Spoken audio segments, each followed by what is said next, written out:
Laktoza është një copë e rëndësishme në këtë puzzle. Pa të, ajo nuk do t'jetë e plotë.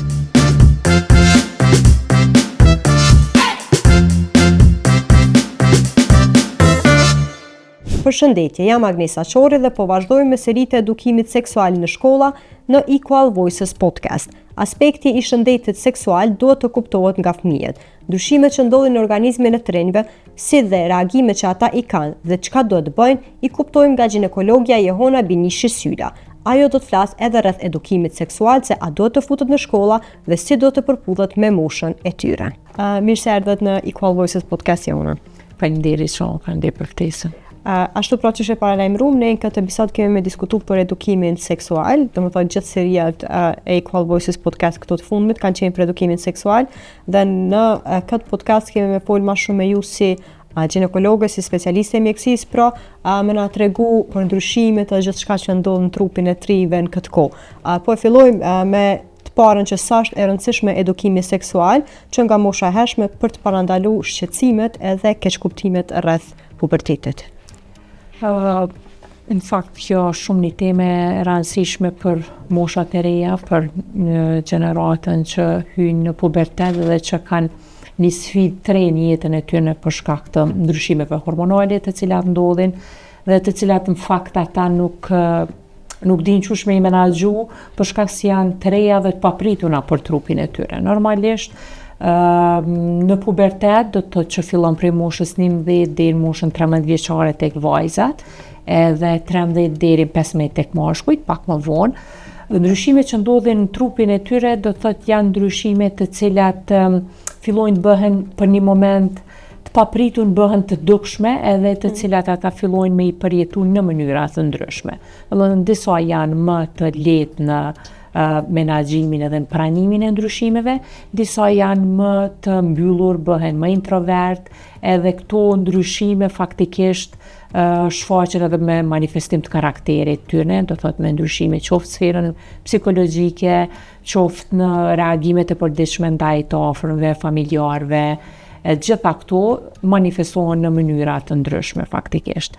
Ata i menaxhojnë secili në mënyrën e vet, është shumë e rëndësishme rrethi, familja, arsimtarë, mësuese në shkollë që ta keni mënyrë pak më të lehtë ose më lehtë të çastshme në menaxhimin edhe në kontrollimin e këtyre simptomeve faktikisht. Nga çfarë moshe mendoni se duhet të fillojë edukimi seksual në shkolla? Edukimi seksual kishte qenë mirë me fillu, edhe pse unë sa e di në kurrikulën e re kanë fillu disa ndryshime në do të thonë çastin në mësim të ndryshimeve seksuale. Zakonisht duhet fillohet prej moshës 11 vjeçare, do të thonë që t'ju paraprin kur ndryshimet fillojnë, nxënësit fëmijë të jenë të përgatitur faktikisht. Prej moshës 11 vjeçare kishte qenë mirë me fillu këto informacione të cilat duhet t'u ipen në shkollë fëmijëve mbi secilin ndryshim që munden me ndodhë në jetën e tyre. Faktikisht, qoftë në trup, qoftë në sjellje, qoftë pamjen fizike, do të fillohet prej shkollës faktikisht, prej klasës, do të moshës 11 vjeçare. Cilat janë ndryshimet kryesore që ndodhin, pra fizike që ndodhin tek vajzat dhe të djemt gjatë pubertetit dhe adoleshencës? Zakonisht për shkak të fillimit prodhimit të hormoneve, do të thotë rritjes prodhimit hormone nga gjandrat pitujtare të trupit, tek fëmijët fillojnë ndryshimet që i quajmë shenjat sekondare seksuale, të cilat në fakt tek djemt fillojnë zakonisht me shfaqjen e akneve, puçrave, me shfaqjen e çimeve në fytyrë, mustaqet, mjekër, shfaqjen e çimeve në regionin aksillar, në regionin pubik, domethënë trashja e zërit, do të thotë simptomet që manifestohen tek djemt. Zakonisht djemt fillojnë prej moshës 13 dhe shkojnë duke u rritur deri në moshën 15 vjeçare. Shtojnë shtat shumë shpejt, do thotë janë ndryshime shumë ndukshme. Tek vajzat, gjëja e parë është fillimi i ciklit menstrual, që është një ndryshim shumë i madh në jetën e tyre, rritja e gjenjve, po ashtu shfaqja e akneve në fytyrë që ndikon shumë në do të thënë vetbesimin e tyre që ju aprish bukurinë në fakt, edhe shumica i kanë, disa nuk i kanë, varësisht është shumë individuale, edhe më e rëndësishmja pra është fillimi i ciklit menstrual prej moshës 11 deri moshën 13, të cilën duhet ta menaxhojnë si nënat, ashtu edhe në shkollë të jenë më të lehtë të qasshëm në dhënien e këtyre informacioneve. Sa mendoni ju që janë vajzat të informuar dhe kanë ndoshta njohuri rreth ciklit në bazë përvojës suaje si ginekologe, edhe sa din ndoshta me menaxhu atë kohë se normalisht ndikon edhe emocionalisht që çeke ja shumë edhe vetbesimin edhe këto tjerat. Shiqo tash fatmirësisht ndoshta mund bjen me punu pak me gjenerata më të reja, është një fat i mirë që nanat ju flasin shumë vajzave dhe i përgatisin, edhe do të më pëlqen se shumë nana i sillin edhe shumë herët në kontrollat e para. Për shembull, cikli i rregullum, cikël jo ritmik çdo 3 muaj, që është shumë normal për fillim, po është që nanat shqetësohen edhe i sillin. Unë gjithmonë ju them, nuk ka nevojë për shqetësim, sepse vezorja është duke marr funksionin, është duke u pjek, deri në moshën 18 vjeçare kjo zgjat, ky cikli irregular, po nanat i sillin, edhe i shoh që vajzat janë të informume, do thotë rreth ciklit, rreth mirëmbajtjes, rreth përdorimit të vatave, ndryshimit, sa shpesh duhet të ndryshojnë, sa duhet të mbajnë të pastërta, do të thonë kanë informacion.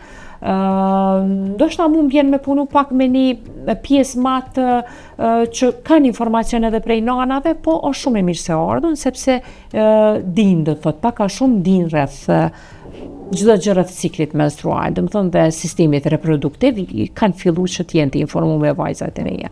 Përveç kësaj, se ndoshta që ju bjem punu me një grup nënave që janë pak më të reja, ndoshta edhe vetë kanë qenë të informuara më herët, po të e pas parasysh jashtë Prishtinës, në shumë qytete tjera ose rajone ku nuk ndoshta edhe vetëdijsimi rreth edukimit seksual nuk është aq i lartë, qysh mendon që munden me mri informata deri tek ta të rinj dhe tek këto të reja që edhe me i pranu ndoshta më mirë vetë këto ndryshime që ndodhin në trupin e tyre? Po tash është fakt që informatat po mrijin, kanjëherë po mrijin jo duhuna nëpërmes rrjeteve dezinformata shpesh.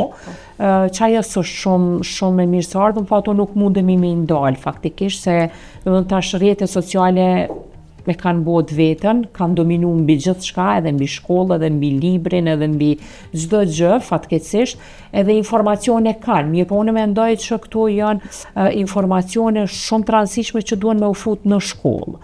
Faktikisht, do me thonë mësimdhënësit, mësuesit, varësisht cila pjesë më shumë i prezanton, por unë mendoj që në shkolla duhet me u fut edhe profesionistët shëndetësor, me mbajt sikur i kanë fut tani lëndës zgjedhore, dhe me qenë si lëndë zgjedhore, sepse ndoshta edhe prej nxënësave është pubertet edhe gjithmonë kanë atë ndjenjen me qesh, me marrë, me ajgare këtë pjesë, ndoshta më efikase kishin qenë profesionistët shëndetësor të cilët nuk kanë qasje, nuk janë mësimdhënësit e tyre dhe do të miren më seriozisht. Do të me u fut në kurikul që si lëndë zgjedhore me qenë informimi, përveç kësaj pjese, pastaj edhe informimi për mbrojtjen, do të thotë, sepse pastaj vetëm fillon marrëdhënia e parë seksuale dhe vajzat edhe djemtë, të dy palë do të thotë me pas informacion prej një profesionisti shëndetësor, se gjithmonë prindi është më e vështirë me të folë në këtë aspekt, domethënë mbrojtjen nga marrëdhënia. Edhe jo gjithë pret janë të informuar për gjitha, do të thotë për ndryshime. Edhe është pak më jo komode, do të thotë mi fol fëmis në mentalitetin ton, po mendoj. Edhe pse ndoshta profesionistët shëndetësor, qoftë një mjek familjar, qoftë një mjek ginekolog, qoftë një psikolog, do thotë se janë të dhëna shumë bazike, të cilat kishin mujt me i dhënë edhe me informu gjeneratat e reja, kish pas shumë efikasitet, besoj. Nga puna juaj dhe përvoja si ginekologe, cilat janë mitet më të zakonshme që i kanë ndoshta të rejat rreth seksualitetit apo shëndetit reprodhues tyre, që janë edhe të pranishme në shoqëri? Do thotë më të shpeshtat janë shtazania e padëshirume, do thotë e cila fillon zakonisht me fillimin e marrëdhënies parë, mos informacionin mbi mbrojtjen, do thotë nga shtazania e padëshirueshme, kjo në paraqet gjithmonë njërin prej miteve që vinë edhe gjithmonë ka një hezitim, një dro, një lloj panike që kanë bëjë faktikisht një fajin, një mëkat dhe unë gjithmonë nuk i inkurajoj, po ju jap informacione që nuk janë të vetmet, ndodh, shtazania pa dëshiruar, edhe mundohem që me informu që me hynë në mbrojtje në kontracepcion, do të me pas sa ma shumë mundësi mës me ardhë prapte një shtazanie dytë e pa dëshirushme. A janë të informuar të rritë mbi këto, do të thonë shtazaniet e pa dëshirushme, kontraceptiva të njëjtën kohë, dhe të njëjtën kohë është problematike kohëve të fundet, që nga ato që ka edhe lexojmë për ditë në media, që të rinjt, se vajzat e reja më konkretisht, po i keq përdorin në një farë forme këto kontraceptive, sidomos ato që janë 72 orë emergjente. Shumë i keq përdorin. Kështu që nëse mundesh më na tregu pak më shumë rreth kësaj, edhe si duhen më përdorë dhe kur duhen më përdorë, sa shpesh munden e tjera. Njëra prej miteve që përmende është edhe përdorimi i kontraceptivëve në mënyrë të rregullt. Domethënë këto e kanë shumë të futur në fakt ndoshta prej gjeneratave më të vjetra që nuk është mirë me përdor kontraceptiv se ka me pas problem me metë shtatzanin të ardhmen. Jo, kjo nuk qëndron. Kontraceptivi është vetëm i njëjti hormon të cilin ne kemi në trup faktikisht, po që ne e përdorim tash në mënyrë artificiale nëse dojmë me mbrojt edhe e stopon ovulimin. Do thonë e stopon procesin e arritjes deri te shtatzania.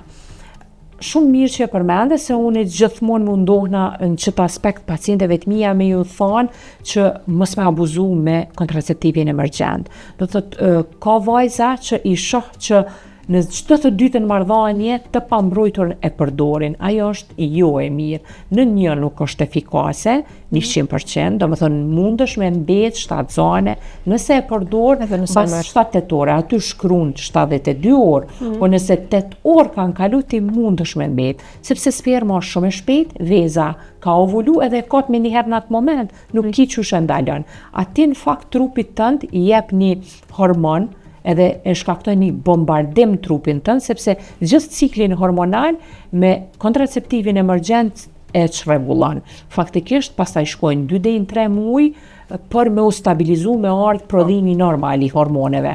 Më tha ka një efekt shumë gjatë. Po, ka efekt imediat, nuk është 100% që nuk mundesh me mbet shtatzane, sepse ajo mundet veç me ndodh, domethënë bashkëllimi para se ti me e pi hapit, edhe shkakton një çrregullim shumë të madh të ciklit tënd menstrual. Po ashtu edhe të sferës psikologjike. Për shembull, ka paciente që shumë vinë, domethënë me çrregullime të disponimit pas përdorimit të tyre, i cili zgjat ndoshta 1-2-3 muaj faktikisht. Prandaj është shumë më okay me përdor kontraceptivët për mbrojtje të rregullta.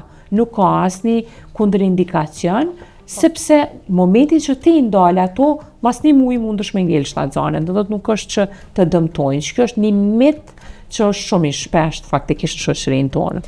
Mirë që e theksove këtë që, domethënë është si mit kjo që kontraceptivet e vazhdueshme që pihen, mundën me ndikun shëndetin riprodhues të femrës. Po është edhe fakt që shumë mjek ende e mbështesin këtë. Domethënë që nuk është mirë me u përdor sepse mundë me ndiku tek tema as ndej. Domethënë ka raste që kam bisedu me domethënë rrethin tan shoqërinë, që mjekët më përpara ndoshta ju kanë propozuar me vendos një spirale sesa me përdor kontraceptiv.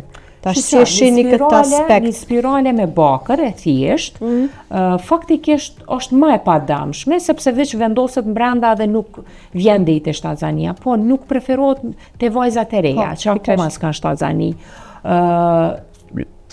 Një dilemë tillë kam shpesh herë edhe unë tek përdorimi i kontraceptivëve, për shembull tek femrat prej moshës 35 deri në 45. Pse? Sepse rrezikohen nga kanceri i gjirit.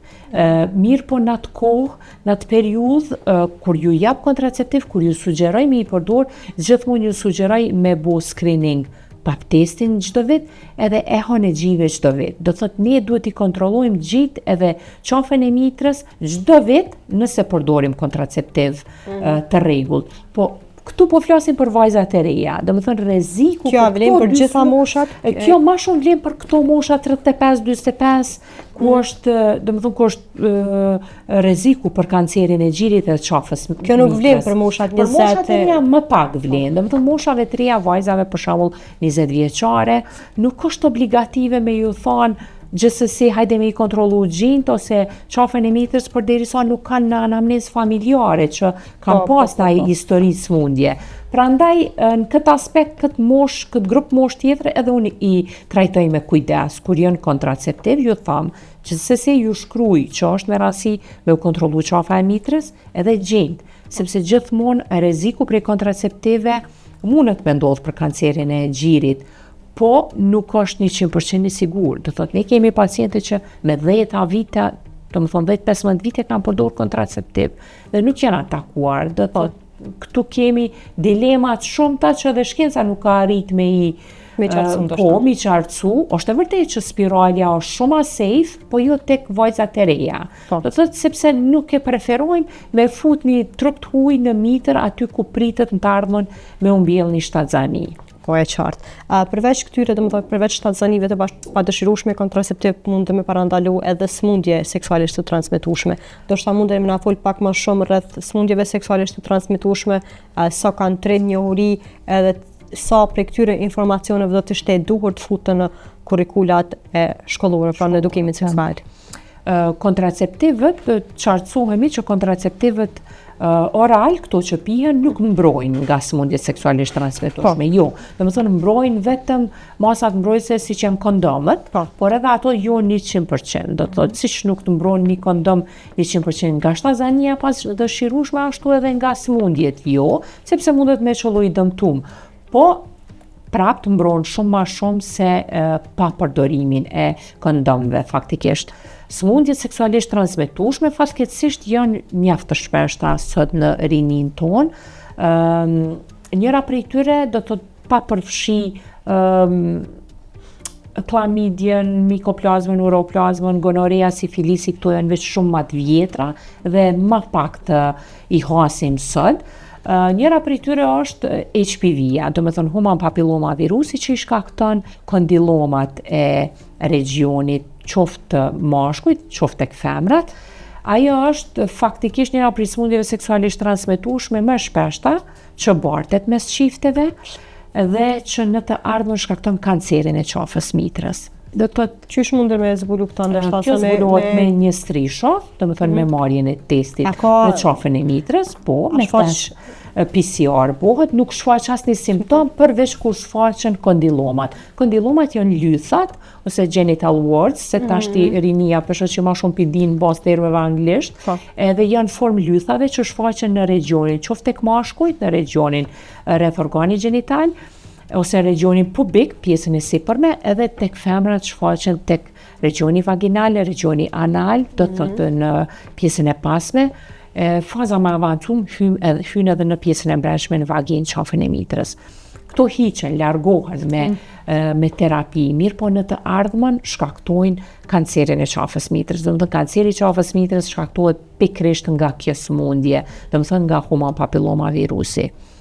Është mirë që tani në Kosovë që një vit ka fillu vakcinimi për HPV, që është një lajm shumë I mirë, që është një lajm që unë gjithmonë kam mundu me sensibilizu opinionin edhe kam qenë shumë avokuse pozitive në këtë aspekt, sepse kemi qenë rajoni vetëm në këtë pjesë që se kemi pas këtë vakcinë, përfshi domethënë Maqedoninë, Serbinë, të gjitha vendet e kanë që shumë një kohë. Kjo domethënë japet vetëm vajzave të reja sa. Kjo ju japet edhe djemve. Do thotë ju japet vajzave të reja deri moshën 15 vjeçare, tash ka filluar dhënia në shkolla, që është shumë e mirë se ardhur. Po për shkak që ka pas kontingjent jo të madh, sasi jo të madhe, djemve nuk ju është dhënë. Tash kam dëgju që ka fillu edhe dhënia e djemve, unë jam interesu personalisht për fëmijën tim, sepse ka moshën do të që preferohet me u marë, sepse edhe djemt mund ta marrin në përmes të marrëdhënieve orale dhe të shkakton kancerin e faringsit. Do të thënë tek meshkujt e shkakton kancerin e faringsit. Për çat arsye preferohet me qenë të vaksinuar. Është fat I mirë që ka fillu ka pas shumë dilema, kom has shumë thirrje nga pacientet me pyet për vajzat, për familjar, doktorish, ata marrin, nuk ka pas informacion, vjen shumë keq që domethënë ministria i ka siguru fatmirësisht, po pak ka bo në aspektin e informimit se kom pas që shumë paciente kanë pas dilema. Edhe shpesh shumë kanë thirrë dhe shpesh e kom marrë shembullin e vajzës time që ju kom thonë shiqoni unë vajzën e kom vaksinuar, lutna mos hezitoni se kemi me ju parandalu një smundi që është shumë vdekjepruse në të ardhmen. Do të thotë është shumë mirë që tash e kemi në grupin e vaksinave të rregullta, programin e vaksinave të rregullta. A mendoni që në këtë aspekt, domethënë të mos qëtëri nuk kanë informacion ndoshta as për vaksinat edhe as për të tjerat, a ndikon mos edukimi seksual adekuat në shkolla?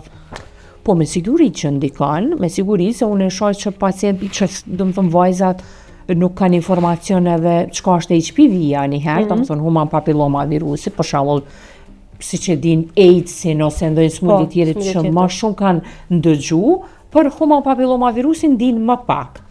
Edhe gjithsesi që kjo ndikon që nuk kanë dëgju, nuk kanë marrë informacion prej shkollës, nuk kanë marrë informacion prej mediumeve, mjekët informojnë në mënyrë sa kanë mundësi, mirë po gjithmonë është e mangët. Mendoj që në kurikulën shkollore këto sëmundje të cilat barten edhe në të ardhmen munden me qenë vdekjepruese me pas ma shumë informacion rreth tyre. Përveç edukimit që marrin shkollat të rejtë, sigurisht një pjesë të madhe të edukimit ju takon edhe prindërve. Po. Qysh i kishe këshillu që prindrit mi u qas diskutimit rreth temave të këtyre temave fëmijëve të tyre, që ndoshta edhe mundi të lirë edhe ata me fort. Është e vërtet.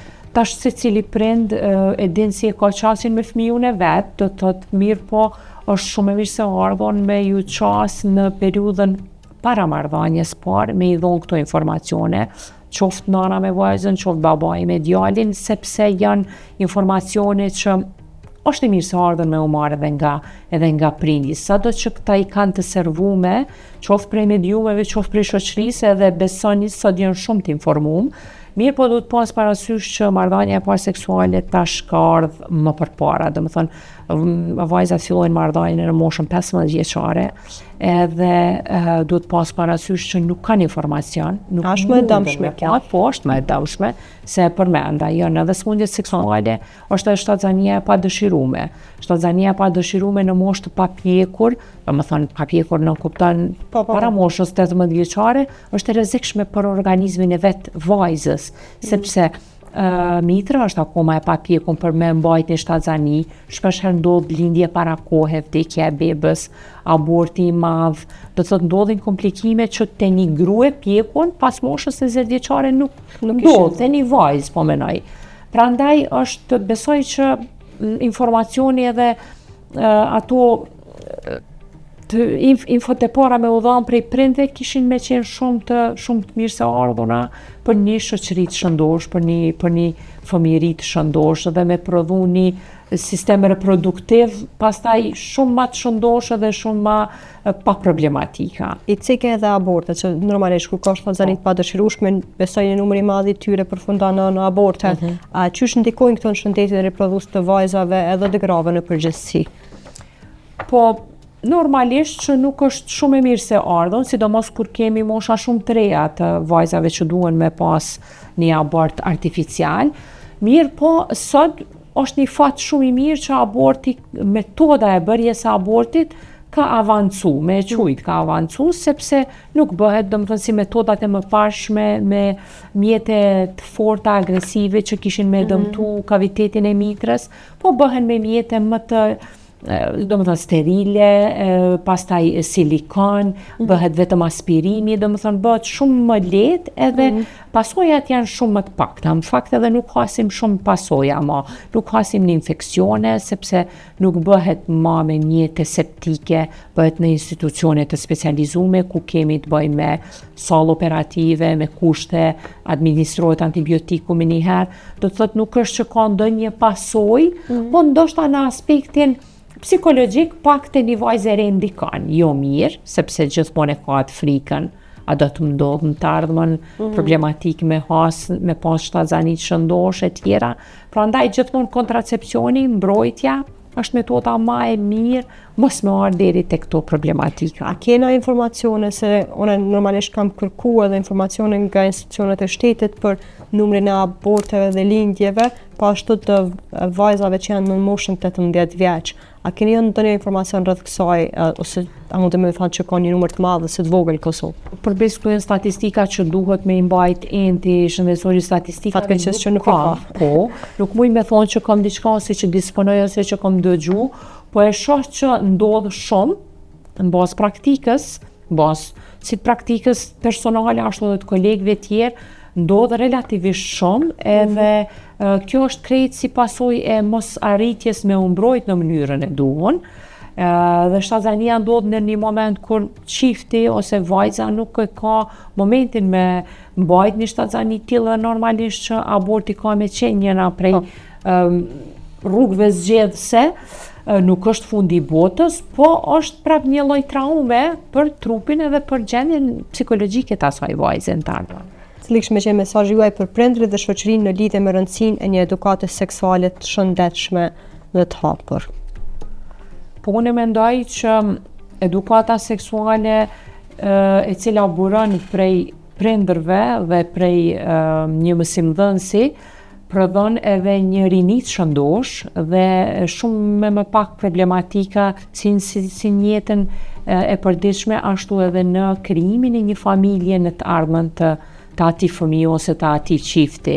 Andaj unë i inkurajoj shumë, sidomos prindrit, nanat besoj që kogja shumë janë të kyçuna në informimin e vajzave, sepse po shihet një domethënë rrezik nga rrjetet sociale të cilat kanë kaplu në një farë mënyre rinin, andaj gjithmonë kishte qenë shumë më mirë se ardhën me ardha informacion, sado që është i rënd nga nana, nga babai, cili do të qoftë, dhe me marrë informacionin e duhur, fëmiu informacionin e saktë. Domethënë, çësia sa më e afërt mes prindit dhe fëmijët prodhon një familje të shëndosh në të ardhmen.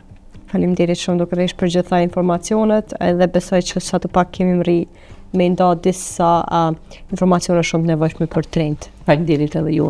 Faleminderit shumë. Ka që ishte për këtë episod, shihemi në episodin radhës të Equal Voices Podcast. Mirëmbëjtje.